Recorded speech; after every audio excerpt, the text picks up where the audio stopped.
Fala pessoal, vocês estão no canal Trilogia, eu sou o professor Bruno Paiva, aula de filosofia, nós vamos falar sobre o positivismo. Pessoal, positivismo está inserido no contexto do século XIX, né?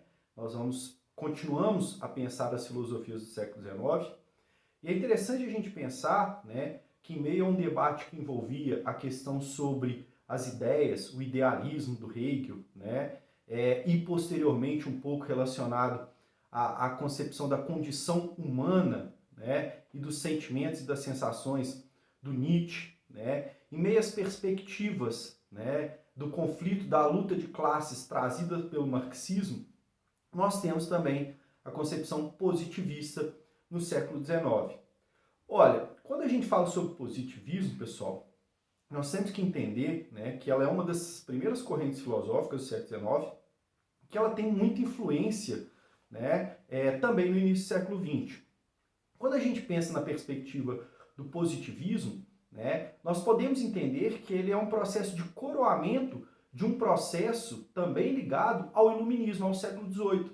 Tá? E aí, quando a gente fala sobre essas perspectivas das filosofias no século XVIII, do iluminismo, a gente sabe da ideia da prevalência da razão e da busca da concepção científica. Tá? Então está nascendo ali a ideia do cientificismo, muito importante para a concepção positivista. Tá? Por quê? Porque, olha, quando a gente fala sobre positivismo, nós estamos falando de uma filosofia que vai divinizar a ciência, que colocará a ciência num pedestal de superioridade, né, como fundamento para a explicação da sociedade, como a gente vai ver, certo? E claro, olha, quando a gente pensa nessa fonte da condição de conhecimento do ser humano, a gente tem que pensar no debate sobre a epistemologia moderna.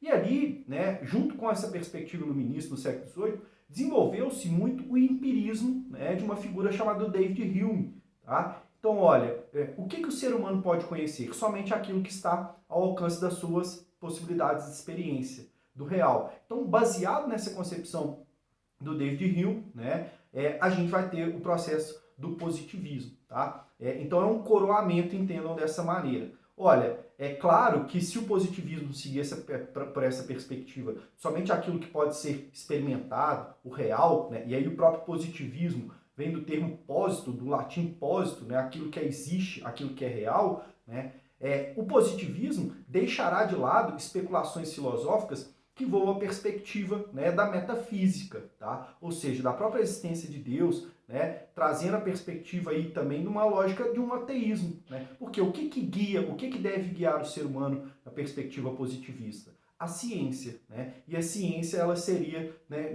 na sua perspectiva, a contradição de explicações míticas, né, fantasmagóricas sobre a sociedade. Tá? Então, para a perspectiva positivista, tudo isso deveria ser deixado de lado. Tá? Então, a partir dessa segunda metade do século XIX também, né, a gente tem a segunda revolução industrial, né? Então o positivismo está vivenciando isso. Tá? Então entendam o positivismo como, né, essa ufanismo, né, esse entusiasmo com a questão dos progressos técnicos que advém da Revolução Industrial. Tá? Esses progressos, segundo o positivismo, é que dariam, né, as melhores condições para a vida do ser humano, tá certo? Então a gente vai entender essa lógica. Então o positivismo caracteriza-se por um tom geral de confiança nos benefícios da industrialização, bem como por um otimismo em relação ao progresso capitalista, guiado pela técnica e pela ciência, tá certo? Então, o que a gente tem que pensar? A ciência, no positivismo, deveria ser aplicada para a busca do bem-estar do ser humano, né? Então, a ciência, entendendo os aspectos da natureza, né, ela também serve para intervir, ela compreende as leis, causas e efeitos, tá certo? E assim, né, o homem cria a possibilidade de antecipar fenômenos, de prever fenômenos, né? Então a gente tem que pensar nessa lógica. O positivismo, pessoal, ele surgiu na França, muito forte, né? O primeiro a usar esse conceito, né, é o Saint-Simon, e a gente vai ver que ele, né, se fortalece também com a figura de um francês, que é o Auguste Comte, né, o principal representante da filosofia positivista, né? Mas ele se espalha, né, por outras regiões da Europa, ele ganha uma certa especificidade, né, dependendo da localidade em que ele desenvolve, mas a gente consegue, né, traçar essas características compartilhadas, né, pela perspectiva da filosofia positivista, tá? Então, desse modo, o que a gente tem? A defesa da ideia de que o conhecimento científico é a única forma de conhecimento verdadeiro, tá certo? Então, olha, o conhecimento científico seria o guia para um progresso, para um processo de evolução da sociedade que envolvia o meio social, o meio político, o meio econômico, tudo guiado à base e à luz dessa concepção cientificista que é o positivismo, né? E a própria ideia de positivo dá a ideia de um progresso, né? Então, o sentido do progresso, né, de melhoramento da sociedade humana, tá? Agora, a gente pode pensar que eles estão compreendendo essa lógica da sociedade a partir de um viés europeu, né? Então, a gente tem essa conotação de um eurocentrismo, né, colocado aí. Tanto que depois esse positivismo, né, que vai tomar uma conotação evolucionista com a figura do Herbert Spencer, né, serve para justificar o colonialismo, né, na África e na Ásia, tá certo? Aqui, o Auguste Comte, ele está se pautando na lógica do positivismo social, né? E tanto que a gente já, né, chegou a comentar aqui em aulas, né, quando a gente fala da introdução à sociologia, o Auguste Comte é reconhecido como o pai da sociologia. Ele cunha o termo de física social. Aqui, exatamente, o nosso foco é outro, é sobre a concepção filosófica, né, do positivismo, tá? Entendendo ele suas características gerais, mas a gente toca essa perspectiva da sociedade quando a gente estiver tratando do Auguste Comte, tá? Então, junto com essa ideia, né, de que a ciência é a base para o progresso como um todo da sociedade, mas em todos os campos, né, deveria se guiar pela lógica do valor das ciências. Por quê? Porque as ciências trazem a exatidão, né? Trazem aquilo que se coloca no real, elas analisam as experiências, né? Entendendo, digamos assim, as leis da natureza, para que elas possam ser previstas, tá? Então, somente pode-se afirmar uma teoria que é correta se ela for comprovada através dos métodos científicos válidos, né? Então, aquilo, né, que não for comprovado através desse processo de experimentação, de repetição, de comprovação, não deve ser tomado, né, como referência para o conhecimento, para o desenvolvimento da humanidade, tá? Então, somente a ciência, beleza? E aí, então, a gente tem que pensar nessa condicionalidade das pessoas compreenderem os fenômenos. Não consideram, portanto, conhecimentos ligados às crenças, à superstição ou qualquer outro que não possa ser comprovado cientificamente. Para eles, o progresso da humanidade depende exclusivamente desses avanços científicos, por isso essa ideia, né, de divinização da ciência, de romantização da ciência. Olha, é claro que isso aqui quebra com a perspectiva do idealismo, né, do Hegel, que transformaria a sociedade, tá? Então vamos pensar nessas condicionalidades, dessas heranças, né, relacionadas à filosofia do século XVIII, o racionalismo e o empirismo. O racionalismo mais ligado com a lógica hegeliana, idealista, né, e o empirismo mais relacionado ao positivismo no século XIX, tá? E a gente fala um pouco da figura do Auguste Comte, né? O Auguste Comte, ou Augusto Comte, né, como também alguns falam, ele nasce ali no final do século XIX e ele está vivenciando toda essa perspectiva do desenvolvimento de uma sociedade burguesa industrial e ele olha para essa sociedade, né, no sentido positivo. Tá? Tanto que ela seria para ele, né, o máximo da lógica do desenvolvimento humano. Né? A capacidade humana, né, racional, através da concepção da afirmação da ciência, seria o auge da sociedade. A gente fala um pouco disso que envolve a filosofia da história do Auguste Comte. Né? O amor por princípio e a ordem como básico, o progresso pelo fim aí. Né? Então está trazendo um pouco dessa ideia da sociedade aí. O Comte, né, para ele, utilizando o método positivista, tá, consiste na observação dos fenômenos, subordinando a imaginação à observação. Né? Então era necessário retirar das reflexões humanas algo que não fosse útil, que não fosse aplicável. Tá? Então você vai falar sobre a existência de Deus para quê? Isso não interfere na condição humana. Né? Isso não muda a vida do ser humano, né, na sua realidade, né, prática. Tá? Então, para ele, existia essa percepção do utilitarismo científico. Né? Olha, aqui serve essa pesquisa, aqui serve esse conhecimento para ser aplicado na condição de melhoramento do ser humano. Beleza? Então, digamos, seria o caminho para a facilitação da vida. Bem moderno, né, essa concepção que a gente tem também em relação à ciência. Tá? Então, sintetizou seu ideal, né, em aquilo que seria real, útil, certo, preciso, relativo, orgânico e simpático, porque ele tinha essa caracterização, né, da percepção de simpatia que, né, que o homem pudesse compreender, gerar esse vínculo com o conhecimento. Beleza? Então, essas são as bases gerais da concepção do positivismo. Tá? tá? Então deveria ser experimentado, né? O Comte usava a concepção, né, de conhecer para antecipar, para interferir, né? Então, olha, se o homem passa a compreender as leis da natureza, ele pode intervir nela, ele pode intervir, né, no meio ambiente, adaptá-lo, melhorá-lo para a condição de vida. Então, serviria para esse progresso humano.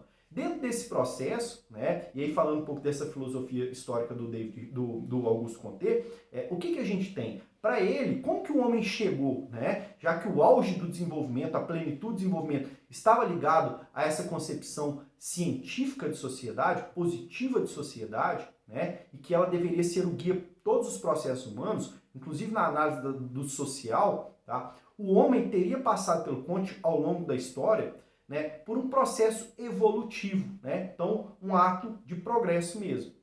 Dentro dessa lógica do processo evolutivo, ele delineava que ao longo da história, né, a humanidade passou por 3 condicionalidades, 3 estados ou estágios, como queiram. Tá? O primeiro deles, o estado teológico, o estado metafísico e o estado positivo. Tá? Então vamos pensar um pouco sobre essas 3 condicionalidades. O estado teológico, pessoal, corresponderia àquele em que os seres humanos estão buscando respostas, né, em elementos, né, que são sobrenaturais, que são metafísicos, tá certo? Então, olha, os fenômenos estão sendo explicados através de divindades, né? Então elas são aleatórias, de acordo com a fúria ou não dos deuses, né? Pensem na concepção mitológica da Grécia Antiga, pensem na sociedade egípcia, né? Então, esses deuses, né, é que determinam as condicionalidades da vida. Então, o ser humano está numa forma de pensamento arcaica, né, onde não há nenhuma base racional, né, para a explicação das coisas. Tá? Então, esse seria o estágio mais primitivo, beleza? Então, esse seria a primeira condicionalidade aí. Tá? Olha, o segundo, que seria uma espécie de transição para se chegar, né, naquele estágio do estado positivo, é o que se chama de estado metafísico. Na perspectiva do Auguste Comte, isso está muito relacionado ali ao surgimento da filosofia na Grécia clássica. Por quê? Porque, olha, né, e assim, aos pré-socráticos, por exemplo, porque você vai quebrando, né, isso é um processo a longo prazo, com essa perspectiva da explicação mítica, tá, sobrenatural, e colocando em pauta a concepção de um uso de uma razão. Mas essa razão para o Comte ainda é uma razão abstrata. Né? Você tá pensando na substância dos seres. Né? Então, quando você pensa nessas essências universalistas sobre as coisas, né, sobre o que é o ser humano e tudo mais, você ainda está nessa abstração. Né? Então, no estado metafísico, aí, os agentes sobrenaturais são substituídos por forças abstratas, por noções absolutas, pelas quais são explicadas a origem e o destino do universo. Pensem lá no Tales de Mileto, o princípio da umidade, né, como a arqué do universo. Tá? Então, se busca dentro da natureza a explicação para a existência dela. Mas, né, segundo Comte, essa lógica da metafísica, né, da abstração, né, ainda não é o estágio, né, máximo do desenvolvimento humano. Né? Faltava a concepção da concretude para essa percepção das coisas. Né? Então, sair da lógica do metafísico e passar para uma concepção do experimentalismo. Né? Então, como exemplo aqui, a gente tem essa percepção do Aristóteles, né, da queda dos corpos. Olha, como que o Aristóteles pensa a queda dos corpos? Ele pensa porque o corpo tem um peso, né? Mas ele não reconhece a gravidade. Né? Aí depois, né, o Isaac Newton vai falar sobre a gravidade, mas o Newton está pensando ainda numa condição abstrata, como possibilidade. Olha, quando a gente pensa na ciência, não necessariamente no século XIX, mas no século XX, há possibilidades de reprodução dessa ideia da gravidade, né? Ou de onde não há resistência do ar e o movimento dos corpos, como que um corpo cai. Né? Então a gente tem que pensar nessa noção. O positivismo vai trazer isso, olha, a possibilidade daquilo que pode ser verificado, pode ser reproduzido. Né? Então é um progresso científico nessa lógica aí. Tá? Importante a gente pensar nessa condição. E aí, então, né, quando se atingiria esse estágio, chegava-se ao ponto máximo do desenvolvimento humano, que é o estado positivo, né, em que a ciência seria coroada, né, e alçada, né, a esse altar de divinização, e que explicaria todos os fundamentos da sociedade. É o último e definitivo estágio do espírito humano. Né? Ele encontra a ciência, deixa de lado qualquer outro tipo de investigação, né, de causas primeiras. Né? Então, assim, por que as coisas são assim? Não é como as coisas são. Né? né? Então muda essa percepção do foco, vamos dizer assim, tá?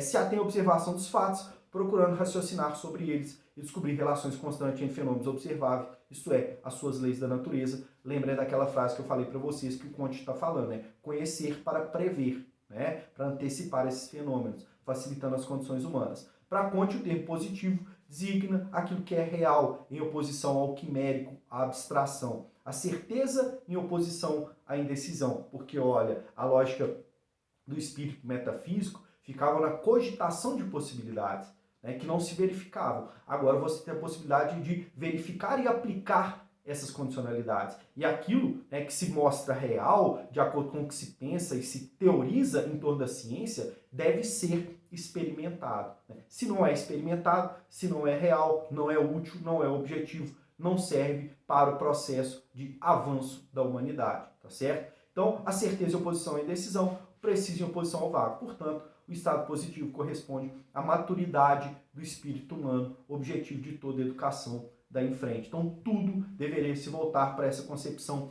né, da ciência, a ciência como guia absoluto. Não há outra esfera do pensamento humano, do conhecimento humano, senão a ciência como a capacidade, né, de gerar esse melhoramento humano. E esse progresso para o Comte, né, segundo ele, isso era um processo natural vivido pela humanidade. Né? Então, ele exerce essa ideia da naturalidade. Né? Olha, assim como as coisas, os fenômenos da natureza estão ali colocados, causas e efeitos, sucessões, né? As sociedades também passam por isso. Né? Então, todas as sociedades deveriam passar por isso? Segundo o Comte, sim. Agora, nem todas teriam as condições para isso. E aí começa a surgir ali o Herbert Spencer, né? A própria lógica do positivismo evolucionista, do darwinismo social. Tá? Então, associo muito essa perspectiva. Dentro da história, né, quando a gente fala sobre imperialismo, né, essas concepções, né, esse debate da superioridade, né, do etnocentrismo, de uma ciência racialista, né, já que estava em moda, vamos dizer assim, são muito fortes para justificar esse sentido da dominação.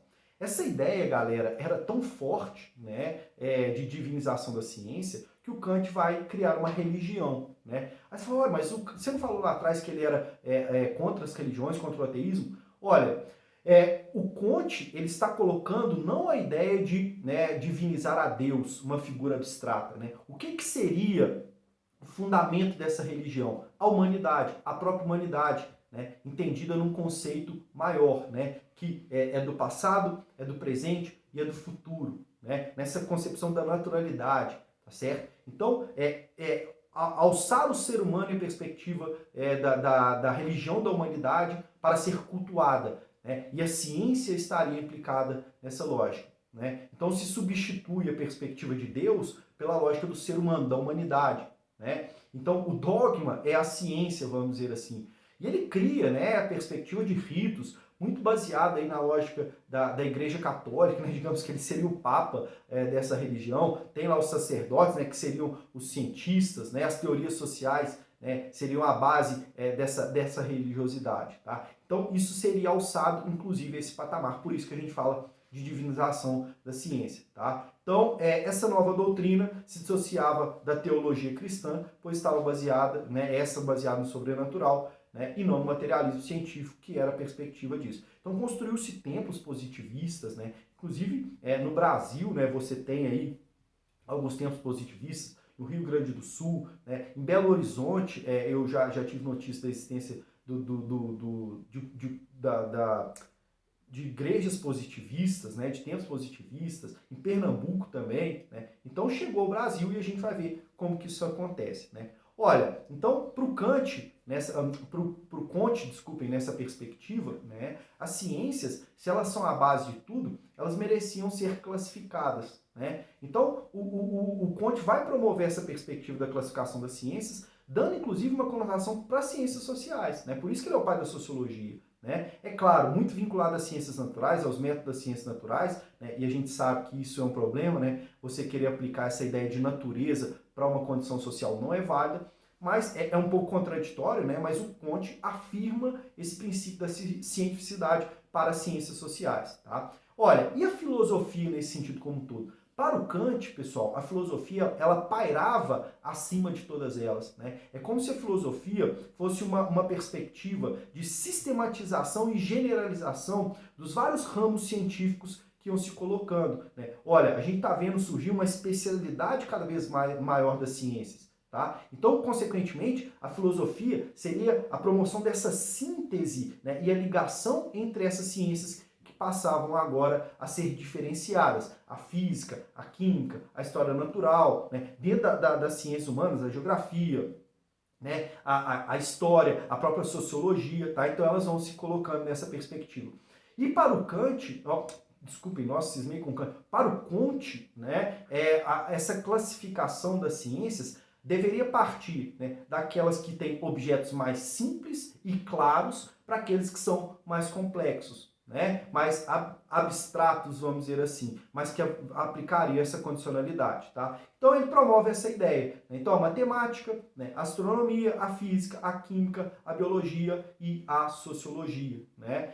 O Kant ele pensava nas ciências mais ligadas à abstração, né, como a psicologia. Né? Ele colocava que não valia a pena você se direcionar atenção para aquilo. Por quê? Porque aquilo você não comprova, aquilo não é real, você fica na base especulativa. Né? Então, se você não chega a um resultado concreto, aquilo não é válido. Tá certo? Então, ele está meio que descartando essas perspectivas psicologizantes, vamos dizer assim, né, que também estão inseridas nesse processo. Tá? Então, por fim, a gente tem que pensar como que o Kant influencia na lógica do Brasil. Né? A gente sabe que a nossa bandeira, o pavilhão lá, está escrito ordem e progresso. Né? E aí é o lema positivista. Olha, pessoal, no Brasil, os militares vão aderindo muito a essa perspectiva, né, do positivismo, né, e tendo como princípio essa ideia de ordem e de progresso. Por quê? Porque, olha, a monarquia passa a ser colocada com uma perspectiva do atraso.